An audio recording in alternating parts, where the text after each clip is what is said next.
Okay, the end of a long 3-day weekend. Looks like I need to shave.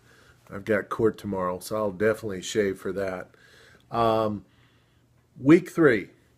Let's talk about what to do this week and what I would really like you to start thinking about and adding to your discussions and adding to the end of assignments that you do for me is the idea of your theoretical construct.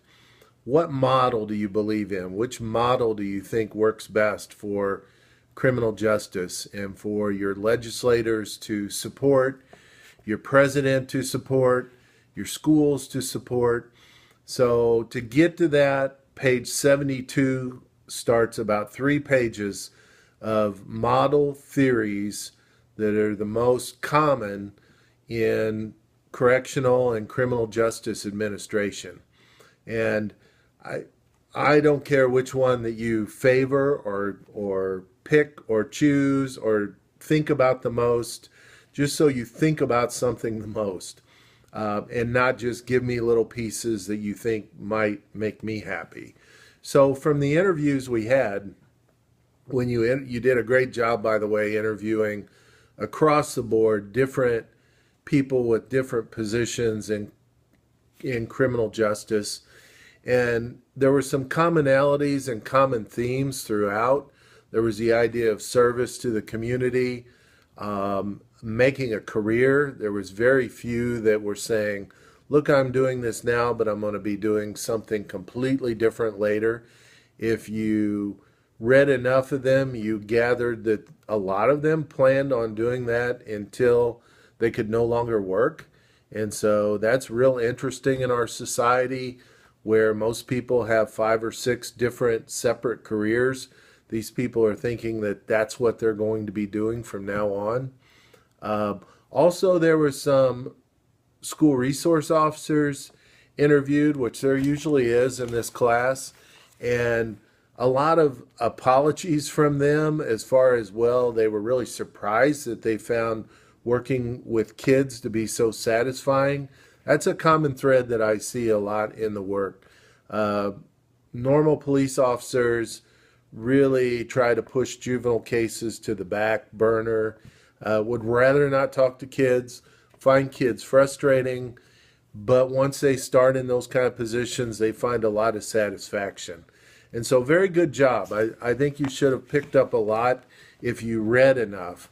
I want to uh, encourage you to read more of your fellow students' work. So, to get the full points, you have to comment on 4. However, if you read more of those posts, you'll get a lot more out of the class because you're going to find out what more thinking goes in and what different philosophies go in. Other students from other majors. It's real interesting to me, uh, just the differences we find in variety in a student body. And so read as much as you can, but remember to post on other students' work so you get full credit. This section, this week 3, is going to look at statistics. And there's a lot of data and statistics that come up on criminal justice. I caution you to take all of it with a grain of salt because we can roll raw statistics out and not quite understand what we're talking about and make things look just as bad as they can be when in fact things aren't really that bad. It's what's being reported is bad.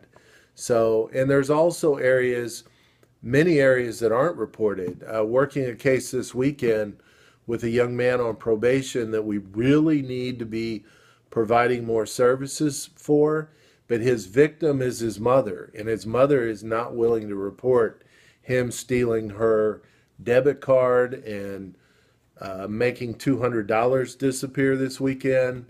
She is willing to report he wasn't home last night, but she won't report the felony, she calls it. Of course, it's juvenile court, so it's not really a felony. But She's not willing to report that, so that'll never show up on anybody's statistical database. So some things are reported, some aren't.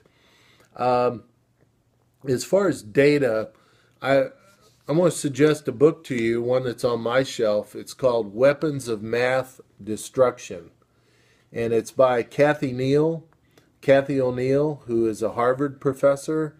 And this book is something that I use a lot in my thinking when looking at data and statistics and writing grants is what's the value behind the data that I'm presenting?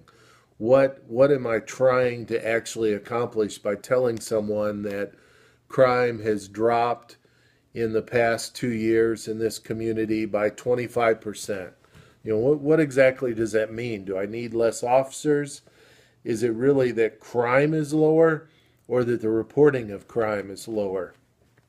So there's value in what I report. And so this week, as you write your section on the community you pick and look at the statistics, and I want to encourage you to look at kids count heavily on the statistics when you're looking for crime statistics, because it gives you more the social background of that crime statistic you're looking at. But also make sure you let us know what your theoretical position is behind. What theories are you looking at as why your particular community has so much problems in a certain area? Is it property damage? Is it firearms control? What exactly is the problem? In our community right now, we are really struggling with methamphetamine and the use of meth and the downside of methamphetamine use, which is not being able to parent your kids while you're using meth. And so we're getting, rather than crimes, we're getting kids coming into care because of abuse, neglect, and not being cared for, sent to school, not being sent to school for days on end because the parents are crashing from a big meth binge. So, we're getting a lot of issues in this area. So what's going on in your particular area that you choose? You don't have to actually live there. It might be a community you came from, one you're interested in. We'll be looking at the different sizes. So New York City compared to Oxford, you can't do that. But you can look at the levels of crime and what the needs are in certain communities and try to start thinking about, well, why that is. So enjoy this lesson and this section. I've enjoyed reading what you've put together so far. So let's keep this up. The following week will be the live class. I'll send out an announcement on that and talk more about how the first live class is going to look. Good luck this week.